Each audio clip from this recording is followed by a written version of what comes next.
So as the cybersecurity landscape is changing, we're really seeing this shift from the idea of cybersecurity to cyber resiliency.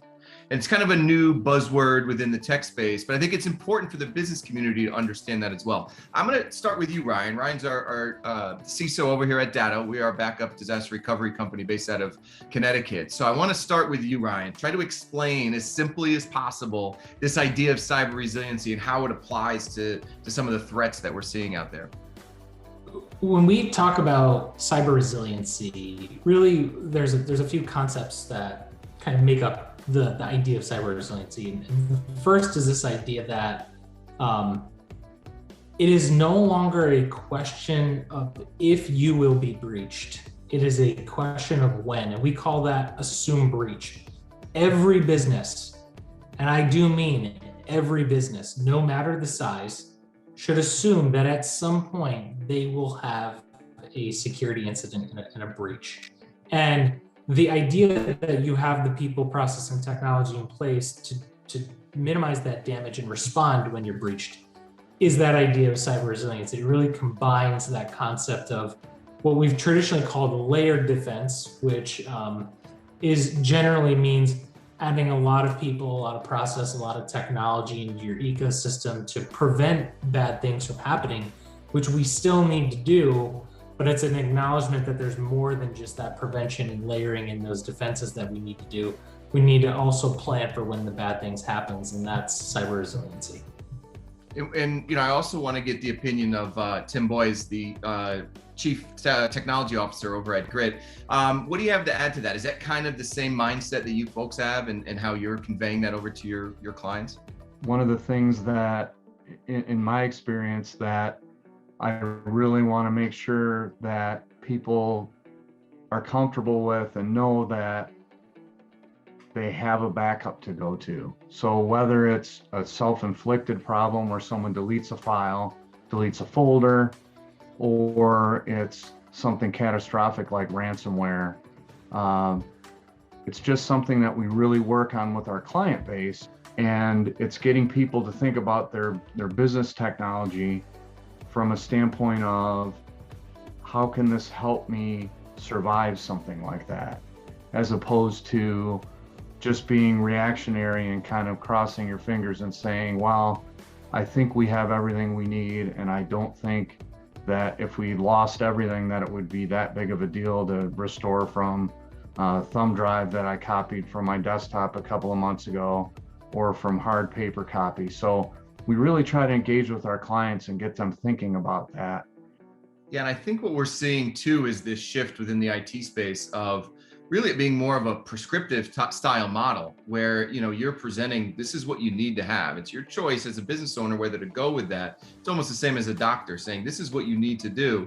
It's completely your choice, but I'm telling you this is not a widget that I'm selling you here. It's a real kind of culture, multi-layered approach. So talk a little bit about, Tim, about what that looks like, what that structure, and we're talking at a high level, but what types of layers are we talking about here?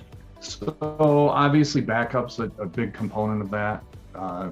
And by backup, we mean something like what you guys provide at Datto, where we've got snapshot backups, we've got offsite copies, we've got a way to verify that those offsite copies and the local copies are functioning and accessible.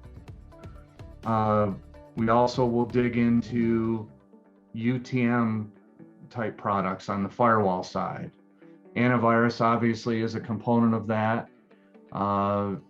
We like to get involved in also on a higher level from a security standpoint. We've engaged with a provider to do SIMSOC.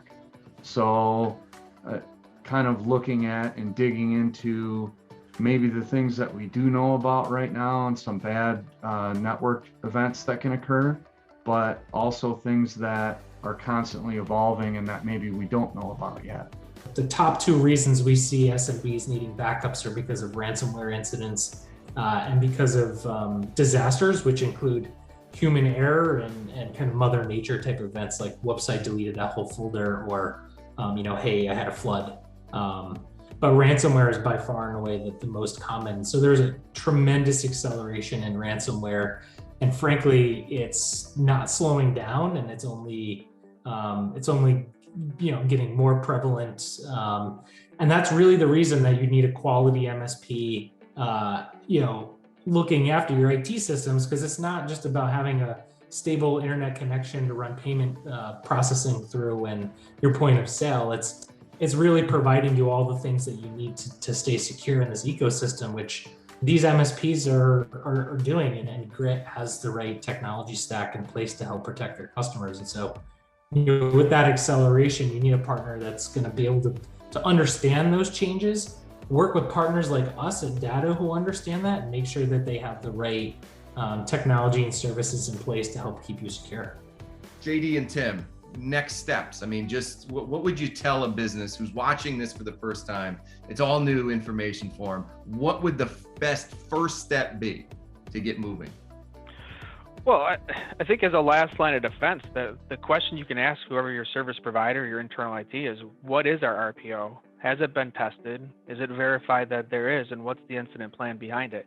Those are great starting questions to understand maybe where you baseline. And to add to that, you could say you have a backup, but do you have someone monitoring it 24/7, making sure it is? Are they spinning up those snapshots on a daily, weekly, or monthly basis to make sure they're actually valid backups? And starting there. But I mean, I would advise our partners to not have the conversation even just around backup, but your overall security posture. And that starts with, first line of defense, training your employees. There's a cost to training employees, but the cost not to train them is going to get you, it's not a matter of if, again, it's when you get breached. That's the first line of defense. Do you have the right tools and tools in stack, in your solution stack to provide you with the physical defense, right? And finally, the backup. If all else fails, what is our RPO if we do get breached? And then that would be the starting point that I'd recommend for any partner that we engage with, or when it's an ongoing recommendation for our partners that we have today. If you're going to make a decision about your IT provider based only on cost, one of the things you need to factor into that decision is the fact that, again, it's not if, but it's when you'll have a breach. You are going to pay some way. You're either going to pay now, and you're gonna have an MSP that helps prevent those bad outcomes and helps you recover from them very quickly, or you're gonna wind up paying the ransom, and you're gonna wind up paying someone to come in and recover that, and you're gonna wind up moving to a more kind of capable MSP anyway. Definitely don't consider your MSP based purely on price. Really understand the security services they're offering you, how they provide you a layered defense, and how they're going to help your business recover from an attack within the timelines that your unique business needs. Yeah, I mean, when it comes to IT and working with a managed service provider, again, very, very often it's not apples to apples, right? You do need to do that vetting of whoever you work with, including vendors. You look at the Target attack from several years ago. How did they get in? It was through their HVAC vendor. So understanding that, the supply chain piece, all this great technology is awesome. We were able to collaborate virtually and do all these things, but it just means that you have so many other ways for these criminals to get through. And that's a scary way to go through life without having that kind of sense of security, knowing that you're working with a great provider. So, well, thank you. I guess, Tim, do you have any parting thoughts before we wrap up here? The last thing I'd like to toss out there is, unfortunately, I think this is just the beginning. And I think that the people that are thinking about these things and the organizations that are thinking about these things and doing something about it now will be a lot like the organizations 20 years ago that had antivirus. And there were a lot of people back then that said, we don't need that because there's a cost associated with it, and we're just going to take our chances. So I think all the things that we're talking about today are going to be a baseline in a really short amount of time for anybody. And I think that on a go forward, there's definitely still going to be more to come, and just want to stay on top of that. I appreciate the fact that we're spending time on this specific topic at this time. We know only about 30% of business owners are highly concerned about this stuff, which is a great stat if you're a criminal. So the more of these things and educational things we can get out there, the better. So appreciate the offer to come and join this. And this was very informative. Thank you so much. Thanks, everyone. Thank you.